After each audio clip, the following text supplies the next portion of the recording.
At yuta na po keng tauling dakin na ni katamong kwentuhan at kaya tayo pamuri ni Chef Enrico. At by next week, magbalik ni New Zealand. Namuha dakap-dakaw. Off-cam at ikatang happy sabi na you were lucky na itang employer mo katang Italian restaurant for 6 months at yuka ka rin. But he had to let you go. Oo. Naning menging di ta ka problema ka rin. Mga may ka-issue kanta like in 6 months, masyado kasing experimental pagdatang kay pamangan eh. So, kaya pang steak ko kanta, parati kami manik kong reklamo na, ay, alay yung lasa yung steak you, alay yung lasa yung makanya. Kasi this is a franchise. Franchise restaurant yan kasi. Aha. So, dapat mag-abide kami kitang basic na recipe na talaga, ala kang pwedeng i-tweak, ala kang pwedeng ibayo. O na yung... Pwede itang manako kang herbs dito. Oo, di na ganyan eh. O na yung problema, every now and then, kayong shift ko, maniko ako siguro mga 5 reklamo. Eh, siyempre, as a chef, medyo masakit na to. Kasi, sabihan ng alay-lasa. Alay-lasa, yun eh. So, ang gawa ko, pendagdagan kayo mong herbs, pendagdagan kayo spices, para magkalasa yun. The next time, may nga kamuhanan ko, may memohon ko uling, peg-tweak yung kanang recipe na ning kay. You were able to satisfy the customers, pero may masaya money boss. masaya management. O nasabi na ng manager mo? So, ito, dinina na ako memo na dapat ka mag-abide ko kayong rules and observe na ako. Nung i-let go na ako. O na yung itang time, siguro, apin tayo sabi ko, turning point ko talaga na, ay, kontakan ko na siguro yung 6 months enough na para mag-serve ko kaya tang Italian restaurant tayo. Which is true enough, kinontak kay agad itang chef, may interview ka na ako. Agad-agad, inofera na ako, pakuha na yung kontrata. So, magpaalam ko, and happy naman itang employer ko kanta. Uli siguro sabi na, I'm happy to let you go, which I think, like, you will grow better, hanapin. Abanggit mo rin off-cam na you were already awarded 5-year service award. So, 5 years. Kaya ba ita? For a young chef na magumpisa, mas anting na ba yung bating average mo na mag-stay kang 5 years? Actually, Technically, mas anting na eh. Actually, king industry kasi masyado yung fluid eh. So, normally, akay ko lang along chef, 1 year or 2 years. Actually, parati na waiting period, 2 years. O na ako kasi, in 5 years time, may ka-adwa na akong restaurant. So, siguro okay nita. Pero isipan ko by next year, kaakuha ko siguro kayong kakong citizenship. Which is, kaya kasi masaguli pa siya citizen na kaya. Balo mo yun, masyado tang limited visa pagdating kayong passport mo na Philippines. So, mimisip ko, uling kayong pa mag-travel ko, itang ma-inspire kung itang talagang, nga kayo mo kayong TV, hardcore na pamag-chef, yung first time ko, paras New York. Ito talaga yung balang pangarap kong industry. So, by sana December, laweng ko, maglawe akong obro and check kung makanano kung makalipat ka rin sana. So you mean, technically, magumpisaya pa talaga yung journey mo, yung biyahe mo, yung kwento mo bilang meto nga chef. Establish mo yung sarili mo in New Zealand, but you're keeping your options open na ating posibilidad na mag-settle aliwang bansa. Oo. Manano, apansin ko kasi every country has their own palamo style technique pagdating. At saka yung culinary industry, masyado yung fast-paced. Itang wala mo isipan mo, makaniya, pero nakarakala. Masyadong dynamic na Masyadong dynamic. What's in now, what's standard now, next month, next year, aliwaya. So, ngayon yung mag-start na mag-boom, yung mag-start ko ang retang molecular gastronomy, balam chemical lang ta. O nang ako may pagpalad na makalipat, uling masyadong open pa in New Zealand pagdatang kay makanya na industry Pero ngayon kay aliwang bansa kay Europe, kay Spain, kay New York, apin yung mag-start na mag-boom. Or at the same time, retang bala mo gastropub. Kini, akakita gastropub na nung bala, usual na malating place, ating ka-specialty na usual na fine dining, pero yung kaya kang pamangan, talagang pupunta lang din. Bagay mo na din na you have been very consistent in telling us na mahilig ka mag-experiment, ikaw mo pa bing memohan kayong boss mo katang Italian restaurant. Was there a time in your 5-year career na you were able to introduce or infuse Kapampangan cuisine? Kaya may pag-introduce na ako. Kaya yung latest restaurant ko ngayon yung menu mo kasi mag-change siya every season. So, Milipat ko kasi pala mo kitang VIP restaurants. Yung kasing hotel may casino ya mo rin at the same time. So, ako milipat ko kitang bala mo retang high roller. So, halos kasi rin high roller, in Chikla or Asians la. So, tama na milalako, kaya katamong kaya, kaya katamong pamangan, milalayo. Ating connection. So, may kapag introduce ko na itang metong uling mahilig la rin in chicken noodles, pansit bihon, pansit gisado. Filipino style, which is burrito. Kaya nga ni kalako ko, anyaranda akong recipe na Filipino style, uling sikat yung adobo So, usual. So, kabit de siguro kayong menu nga ni pagdatang ko, pagbalik ko kayong kay in New Zealand yung adobo. Which is, basically, sabi ko, at least, ma-recognize tamo as a country. Nano yung itang klaseng fulfillment at tatanggapan ng chef when you're able to introduce this cuisine from your home country. Kasi aliwa itang disa mo kay New Zealand, ikwa mo yung timplada, ikwa mo yung satisfy mo yung taste buds because panigralan mo yung pamanganda. Wow. Pero it's an entirely different thing when you're able to introduce the cuisine from your home country. Actually, fulfilling, uling as a country, marirecognize tamo. Na ako karakal ngayon akakita vlogs, akakita, newsfeed, na daratang tana pagdating kay globalization ng pamangan tamo. Most likely, especially America, talagang widely accepted na. Miras ko kay Australia one time, ating talagang fine dining restaurant na talagang masanting reviews. Kay New Zealand ngayon every now and then, ating Filipino restaurant na mag-sprout. Ating muring mamagkay, ating muring mamagsara.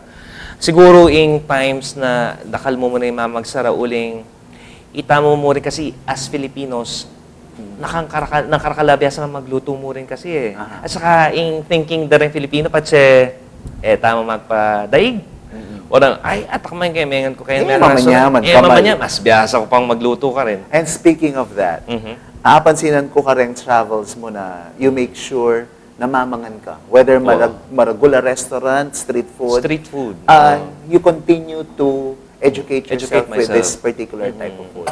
Maknano, siguro as a chef, hanggang ninong chef kilala ko, pag siya mag-travel, mag-shopping, tama talaga yung destination. Ay, luluto mo, kakanan mo pa.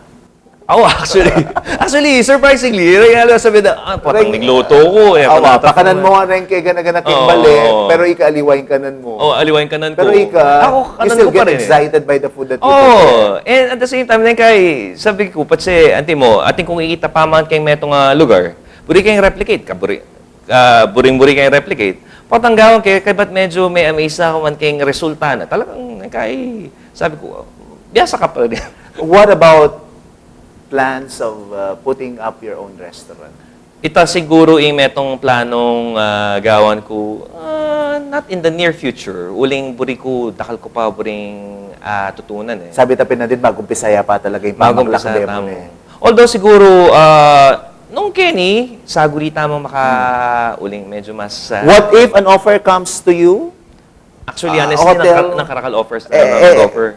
Ring Hotels Kenny, Pilipinas, nakal na rin mga regular hotels Kenny. Marakal. Ring mag-offer ngayon basta, nakakasabi ko nga, anda ako magsugal kaya ka, siguro, maniwala laking skills ko mo rin.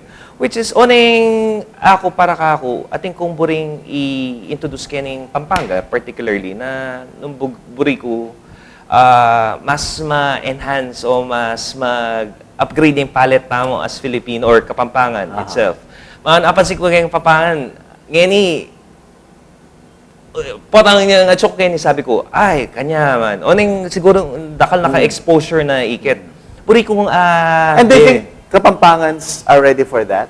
I think so. Uling talagang akakit ko, yung food industry kayo talagang mag-boom yan. And at the same time, masyado tamo rin mapag-experimento mo. Ano pa rin sinabi mo, matakot tamo by nature. So, ang bis na nung datang restaurants, we welcome tala. Abanggit mo rin nandin na you fell in love with New York. Yung visit mo ka rin, may maburi ka. After New Zealand, after New York, what's another dream destination? Food destination for you? Food destination?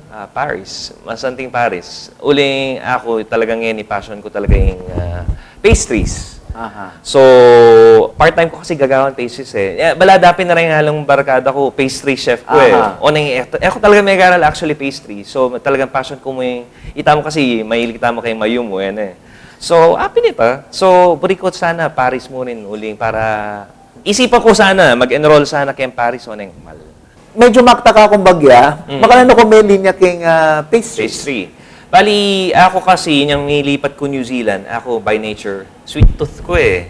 So, mahilig ko ice cream, cakes, and cakes na Di kasundo ka takin. Yung cakes na po, pastries sa Pilipinas, manyaman lang, actually. Kaya New Zealand, masyado lang plain. So, masaya na, di na mo lang carrot cake, di na mo lang plain na chocolate cake, masaya na lang. So, una nga ako, pantunan ko ita. Actually, kuburi talaga yung pastry eh. Huling balo ko masyadong eksakto, masyadong pulido, masyadong intricate.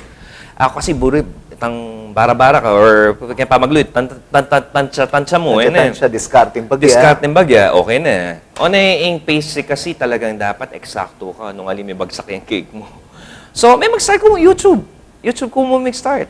So, may mag-cater ko kanta. Actually, first cake ko, ginawa ko pa kanta. Kasi kankulog, ginawa ko wedding cake. Ako mambiyasang mag-fondant kanta. So, may galag ko mo YouTube. And continuous na kay. Huling, every now and then, mag-check ko internet. Nung nanong uso ngayon ni Pilipinas, actually. At this point, you no longer see the need for you to study? Karas king pamangwang pieces and cakes? Feeling ko Okay na. continuous ko pa rin. Aha. Uling ngayon kasi The last time na ikit kong pinost mo, da kanya miyayaliwang prutas eh. Oo. Kaya inisip kami, Melser, hindi ba babaksak yan, Melser? Bakit ang bigat-bigat yata? So, these are the challenges na mag-enjoy ka kay pastry na eh. Apin ngayon rin ba yung usong cakes ngayon eh. Buri ko lang introduce sana. Nude cakes nga house eh. And ito talaga masyadong old school na design, na piping and everything. Honestly, ako biyasa mag-pipe, retang flour, buttercream and everything. Pero, map, may introduce na rin. So, magagamit ka fresh flowers, fresh fruits, or gawa ka macarons, or everything. Bala mo, yung kasanting na bala mag-plating ka mo rin yung plate. Aha. So, ibabalance yun, mga masanting or... So finally now, the New Zealanders are able to have a taste of cake na aliya simpleng may slice na simpleng cake, at yung icing e babo, mga taya. Which is basically, I'm proud na uling discover ko mo rin yung talent ko ngayon na talagang, gana-gana manakit pa, ma-appreciate la. Uling keng sigurong bayo keng panakitanda. And at the same time, manya-manya panlasa siguro. I will give you the floor naman, pa kanita, makapamikang advice ka rin kaya nakan, lalo na rin high school students who don't seem to know which course to take, makikiagos, lalo na ngeni, sabi tapin din, 5-5 ka rin mag-chef, balara, it's a glamorous job, it's a high-paying job. So, I will now give you the floor so you can say your piece ka rin kay katam kayo nakan. Well, thank you, Mama Ray, na king interview ni. Sa ing advice ko mo, siguro generic na advice, pagdating ka rin kay nakan, i-follow da nung talagang buridang i-pursue na career, mapa-chef, mapa-nurse, o hanggang Basta kasi everything it follows nung mag-enjoy ka kayong gagawin mo eh. Maging akarin mo yung resulta nung nanuman ing gagawin mo, basta masaya ka. And at the same time, always keep an open mind. Itang parati kang open keng gana-ganang suggestions keng surroundings mo. Porque ating kang balo, enough na ita. Nung chef ka, mas masanting na mangutang ka, dakal ka kukutang, kesa keng at the end of the day, maglupa kang tanga, uling You assume that you know magmagaling ka everything. Parating kung sabihan karetang junior chef mita, mas masanting na on your first day, mangutang ka. Kesa keng magmagaling ka, pero at the end of the day, medyo talagang palpakin kaya kang gagawan. And yung humility, nang karakal ka rin kayo na kanyanin na, ay, no, kaya ba? Matas lang masyado. Ito yung... Alala pang pakpak, susunod. Alala pang pakpak, porque may gala kayo masanting na culinary school. High-end na culinary school, milyon-milyon na binyereng parents na para mag-aral mo. Enough ita. Yung chef, continuous yung industry. Stagnant na every now and then, nung ating kang knowledge, basic knowledge ay ita. Parati kang mag-strive na nano pang i-contribute mo or nano pa kaya kang pwedeng gawon para mapa-improve mo yung craft mo as a chef eh. Uling yung kasantingan kasi kayong chef, matas la panakit ring tao. Kalupa niya minunang panahon na time na rin. Yung lawe na kusinero. Kusinero.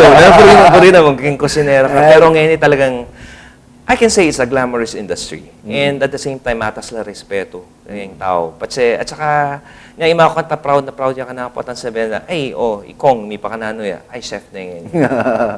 Masanting mo rin. Dati, assistant kaya kayong kusina. Oo. Thank you so much.